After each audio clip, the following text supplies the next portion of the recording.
Eh bien, bonjour à tous, et bonjour Brieux. Brieux que nous connaissons bien sous le nom de Gros Chat sur un certain nombre de plateformes, expert en Blitz entre autres. Et tu nous as présenté dans une série d'ouvertures pour la France. Et là, on va voir une troisième ouverture.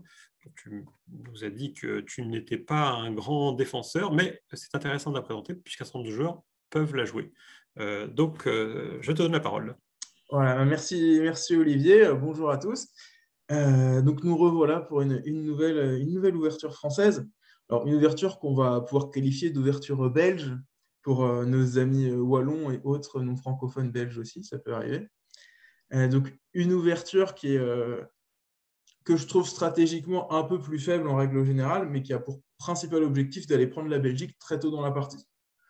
L'intérêt de prendre la Belgique, c'est de monter très vite à 600 parce qu'on arrivera en règle générale quand même à assurer la péninsule ibérique dans les 2 premières années. Et donc monter à 600 et mettre un verrou en place pour défendre la Belgique. Et comme ça, on est un pays fort, même si on a peu d'expansion à court terme, on est quand même assez bien présent dans la partie et puis on aura des solutions pour se débloquer plus tard dans le jeu. Donc cette ouverture, c'est d'ouvrir du coup Paris-Picardie, Marseille-Bourgogne et Brest-Atlantique.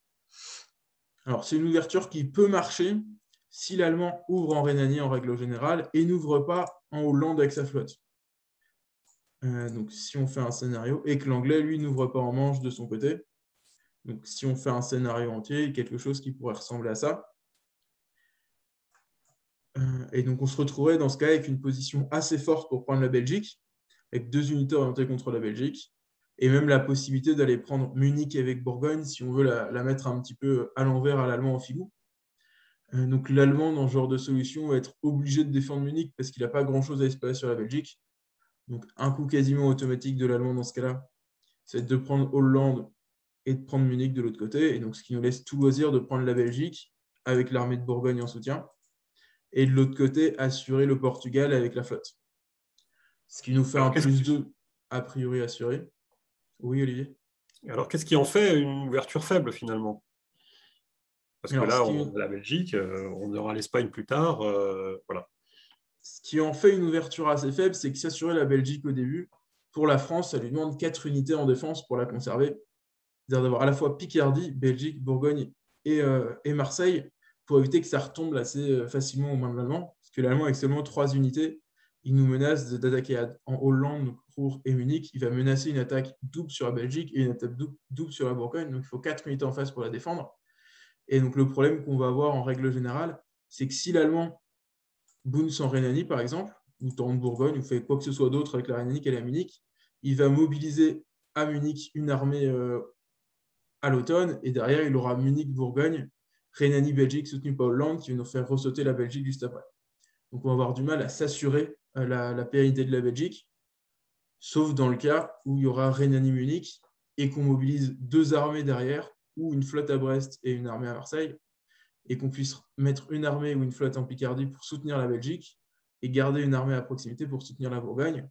Dans ce cas-là, on peut arriver à mettre en place notre verrou, mais c'est assez délicat à mettre en place à ce niveau de la partie et on est assez exposé aux attaques de l'anglais.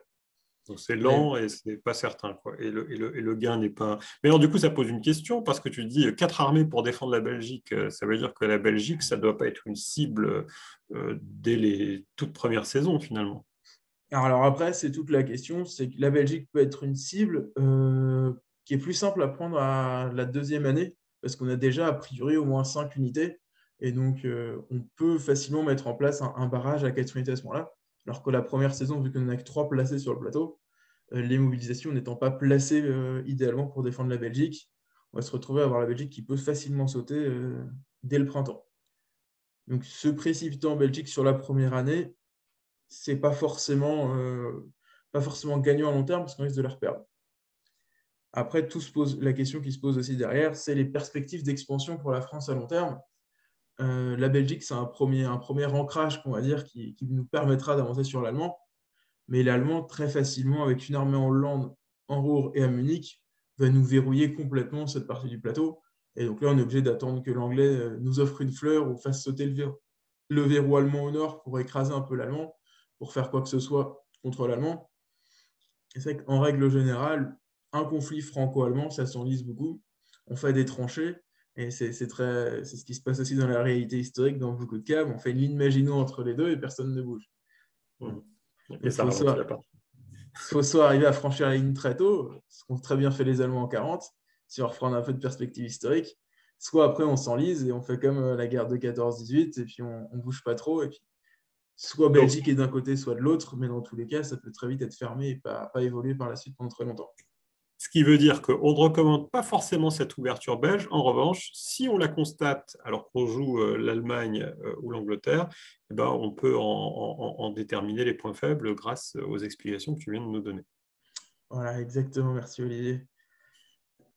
Eh ben, merci Brieux pour cette ouverture wallonne. Hein, on trouve ça exotique. On a compris que ce n'était pas ta préférée, mais tes explications étaient très claires. Donc, si vous avez des commentaires et si vous l'avez essayé et que vous avez trouvé justement une valeur ajoutée à cette ouverture, n'hésitez pas à nous le mettre en commentaire. Voilà.